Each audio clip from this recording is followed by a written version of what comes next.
But on the other side, this is not a natural weathering at all. You can see some drill holes and basically all the rock's been broken. This has been blasted out just to make this tour. So this is the old exits of the tour actually. I'll show you the original entrance once we get down to the section that's closed off. And we've actually closed it off just because there was a little bit of movement there. It doesn't hinder the tour at all. We just go in the back way now and go back out the front. But you can start to see what you're going into. In both areas where the fossils are, anywhere where you can see that red clay in the walls with bones sticking out of it, you are standing inside an ancient filled-in cave.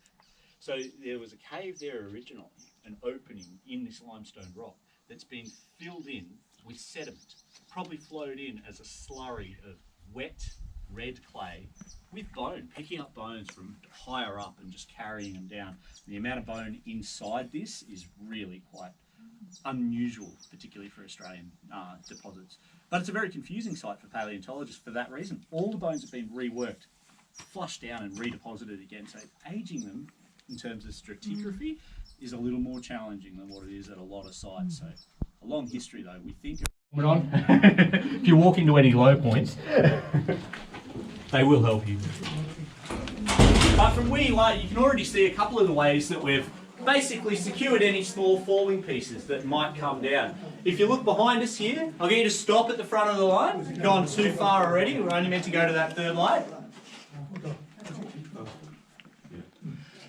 So back here, you can see this wine barrel type thing.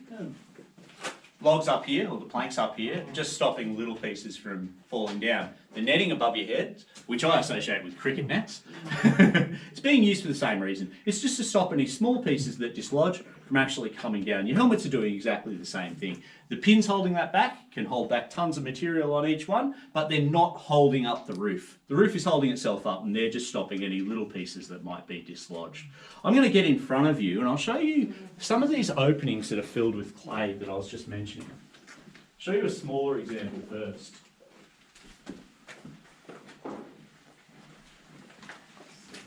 Just remember, don't touch any of the walls while you're in here, or any of the timbers as well. Only get everyone into a position where you can see just here what I'm talking about.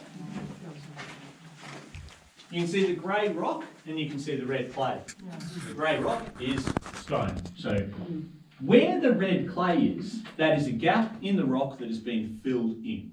Probably by basically liquid clay, as I was saying before. So wherever you see that clay, imagine that those white specks in the wall right here are bone. In the wall there, they are bone. In the roof through here, those are pieces of bone. And all the way up through here. That's why this acquired the name Bone Cave. The model here, the snake model, is a model of a snake. It is very wrong. It is much bigger than it needs to be. A snake called Wellington narracortensis, or Wellington. Wellington's named after the rainbow serpent in the language of the people from around Narracourt in South Australia. That's where the species was first discovered. But we've found bones of Wellington here as well, along with the bones of a lot of other extinct Australian animals. Now, not everyone knows this, but Australia used to have a lot more large animals than what it has today. We used to have a lot more animals over 45 kilos, but about 85% of those died out sometime between 40 and 50,000 years ago. There's not many left. There's things like humans, red kangaroos, grey kangaroos, saltwater crocodiles, but the majority of them have gone. But things like Diprotodon and Megalania and Wellington used to be quite normal. We don't have any snakes up around this sort of, 5-6 metre mark this far south in Australia today, but we do up in northern Australia, and we think the climate around here has changed over the years. That's one of the theories for why this extinction event happened. The other one is some people believe that it had something to do with the arrival of people, but as our dating's getting better, we're realising that the extinction of the megafauna doesn't seem to correlate well with the arrival of people. People were here sharing the continent with these things for, we think, something around 10 to 20,000 years. So it's definitely not a single impact type thing. It could be a built-up effect though. But climate change as well, as Australia's drifting north, getting a little bit drier, the vegetation... This goes up to one of the original entrances. believe it or not, we've walked through the cave. We were in Bone Cave before. This one was referred to as Fossil Cave. It was accessed in a different way until they put this clay guide to leak them up in between. We're going to head down to the engine room of the mine itself. See, this is the breccia we were trying to find in Indonesia. Never find something like this in Indonesia. A dream, lots of dreams. Big trees. Maybe because caves in Indonesia is too Young, recent. yeah, that was my conclusion. But in the light, ரொம்ப bright இருக்கு. It's too bright, these lights. It's alright. It's okay, yeah. Fertiliser is one of the main uses in Australia, probably the main use. Our soils are not high in phosphorus, so superphosphate is added to the soils for all sorts of agricultural purposes.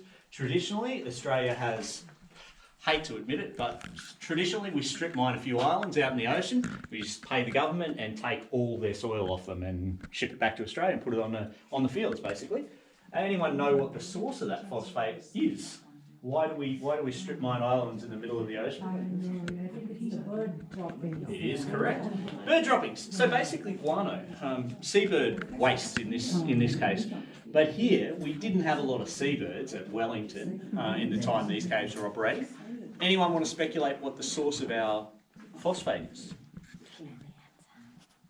You already know the answer to this. So Yeah, you're I'm not not allowed to saying. answer. All the white stuff on the walls is basically what the mine was set up to mine. And from here where you're standing, you can see 3 stages of mine development. If you look down that way, you can see that big grike, that opening between the rocks. That's a natural entrance, and that's how people originally got down into here, into this phosphate chamber. So that's how they discovered it. And yeah, like you were saying earlier, this was originally just a cave, but it's being hollowed out because they've taken all the phosphate out.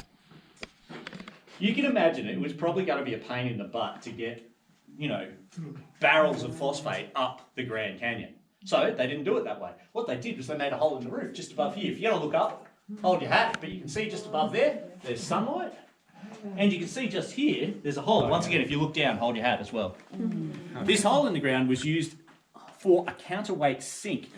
Basically, a counterweight would fall down into this. There was a series of pulleys, and one person could just sit here, pull on a rope, and they would be able to pull a large container full of phosphate up to the roof. There was a poppet head up there, so basically a wooden rig that those pulleys and ropes would attach to, and somebody up there could just pull it to the side, empty out the phosphate. But then they worked out there's an even easier way to get phosphate out of this chamber, and you can see that from here as well. Right there.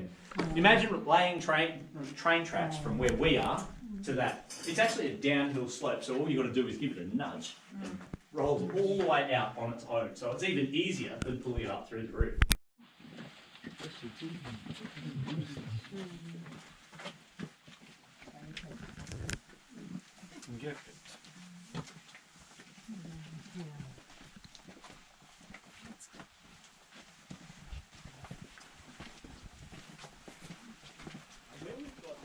If you want to go down the end, there's a nice little photo opportunity to get an idea of what that skip would have been like, or the ones they were using to get the phosphate out.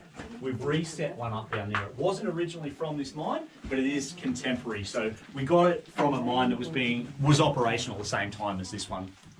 It's only a smaller space down there, so you might have to rotate through. And just for the record, there's 2 places down here that have the best crystals in the entire mine. Up above our heads just here, there's some nice glowstone crystals, and there's some excellent spar crystal just on your right hand side as you're looking at the skip itself. So right down the end down there, just before the fence, if you look about eye level on your right hand side, it's best spar crystal, probably the best spar crystal on site, to be honest.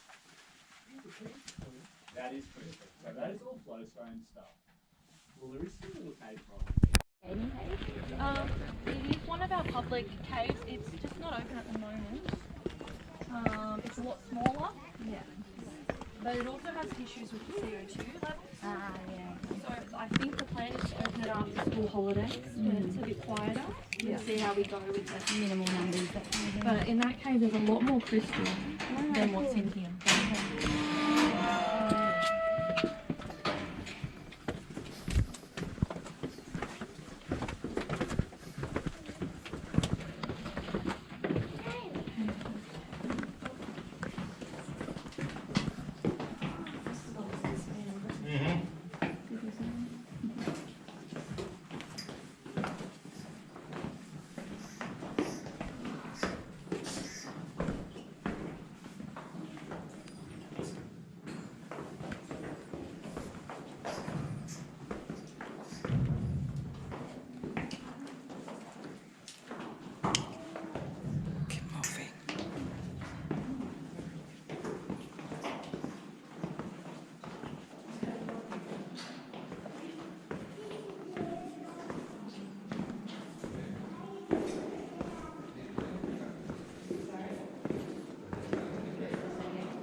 Now, is anyone super afraid of the dark? Yeah. If you hold somebody's hand, you've got your tiger there, look after you. So I'm going to press a button over here in a minute, and these lights are going to go off. We'll still have a bit of light coming down from the stairs there. But make sure you're facing this way. I'm going to hop out of the way, and some lights will start coming on pretty soon after I press that button. And if you listen carefully while the lights are out, you might hear something as well. Alright, so stay nice and still, guys. You ready? Okay.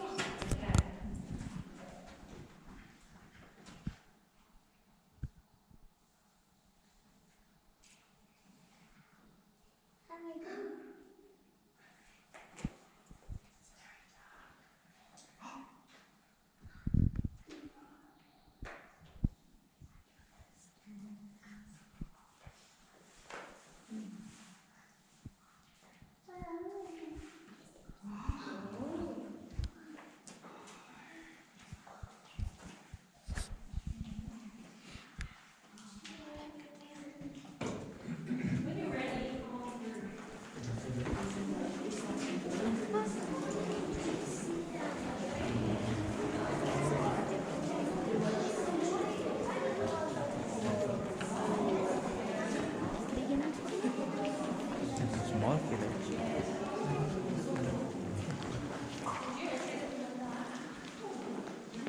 You see the church that I found in the picture? The